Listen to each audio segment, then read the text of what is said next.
welcome to Green Borders Online Magazine, and we're proud to present Joanna and Deborah from the LCP Dance Theatre. Can I begin by asking you, Deborah, what inspired you to co-found the LCP Dance Theatre? Well, Joanna and I have met in 2006 in dance school, and we soon matched right away, we clicked right away, and we really had a very strong vision of what we wanted in dance. And so we decided to have a try. We tried to have first we started with a duet, took it into some competitions. Our chemistry was so strong that we decided to move forward and create our own little company.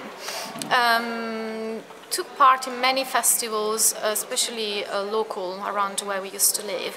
And then Joanna met Mimmo Mikkolis, who he's a wonderful choreographer from Italy, and he joined us as a dancer, and obviously from there the company was formed.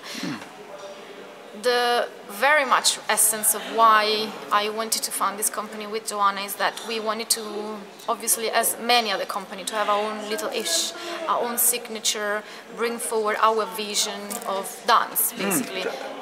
Joanna, what is the aim of the dance theatre? Of our dance theatre? Yeah. So basically what we want to do, it's not just the movement and the shape of beautiful bodies.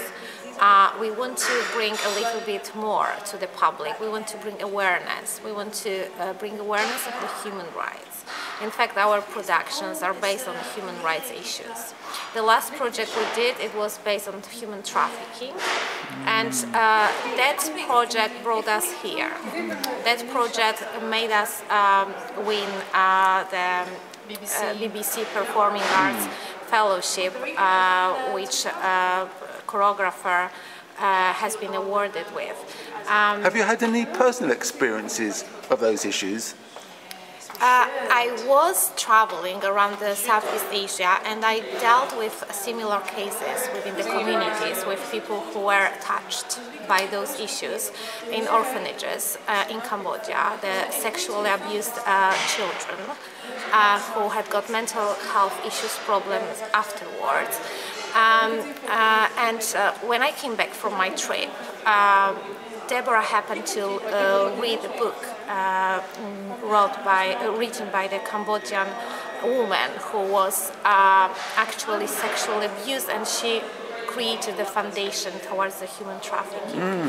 And that's how we realized that this is the way we want to go. And since then, we started bringing on board more and more issues from the Universal Declaration of Human Rights, which are brought up in this particular project of rights.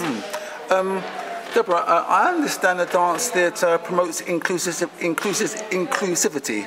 Yes, we have, absolutely, because actually we are working on human rights, but to be quite frank, even before that, we never had any limits in terms of, first of all, dance, movement, but also people coming into our company. I mean, our company is formed, now we are 10 of us, plus hopefully a few more male dancers, but there is all different body shapes, all different origins, all different dance styles as well. So what makes a great dancer? We were actually talking about it yesterday, because we were watching all the dancers and we were reflecting on that.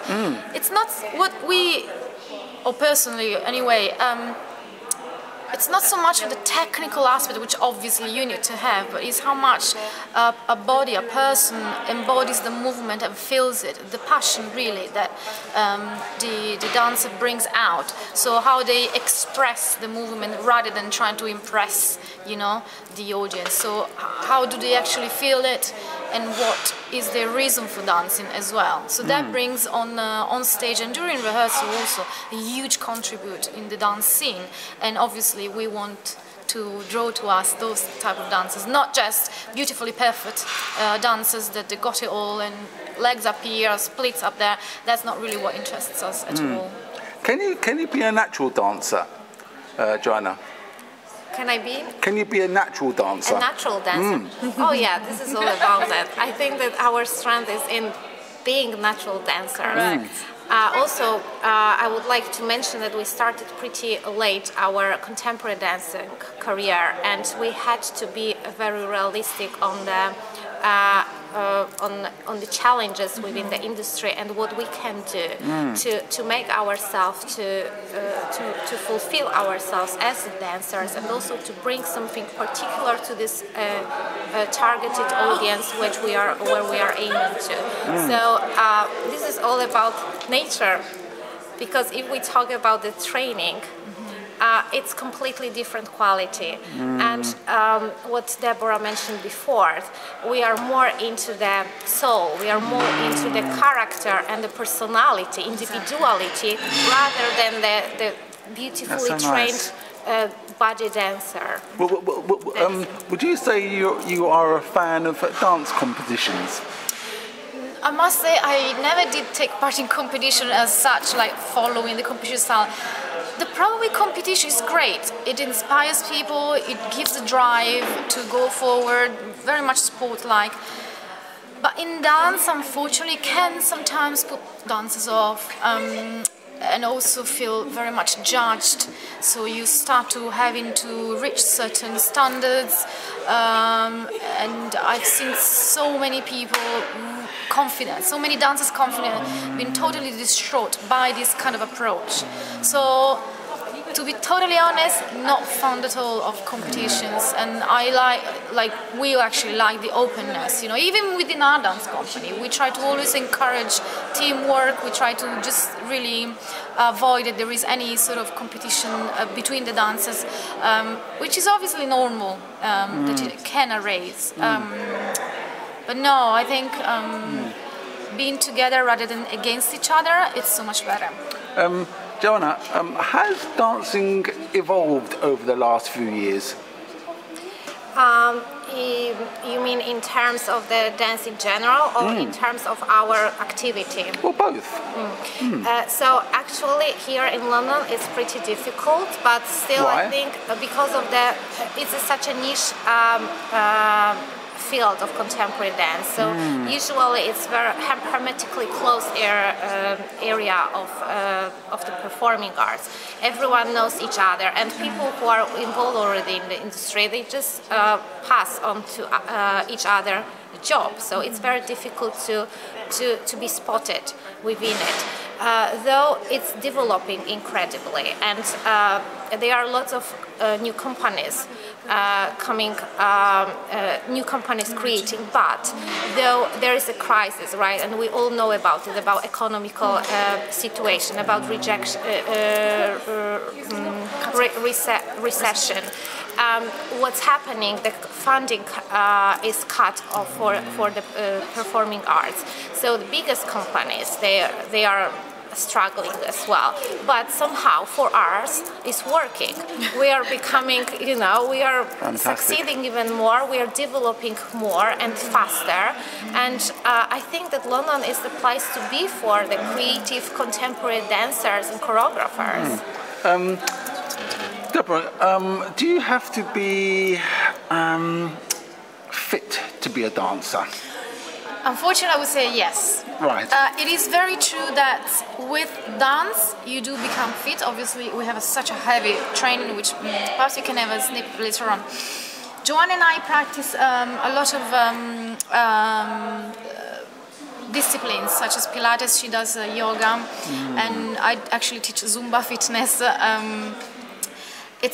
It's quite important to take care of the body in the first instance, and then obviously will help the dance in terms of avoiding injuries and keeping up with the training. It's not so much with the look, which actually, by the way, you do get the look if you are fit, but it's really specifically, directed to the fact that if you are fit, you don't get much. You do get injured normally with dance, but you get less risk of getting injuries, and generally speaking, just a better lifestyle. So yes, you become fitter with dance, but it's on the it's like a catch-22, you know. But understand. I think I would set the starting point with fitness, and then moving on to the dance or other disciplines, of course, like yoga, Zumba, Yeah, well, I was going to say, Pilates. Joanna, is there a relationship between yoga and dancing?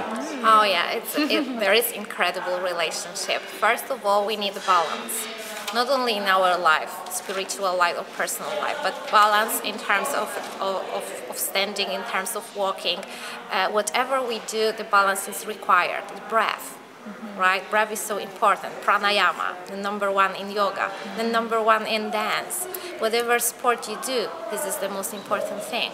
Then the relaxation, you need to release, to be able to connect within yourself, to be able to connect with your spirituality and your own inner world, to be able to bring it out and to communicate something to the audience, to the people.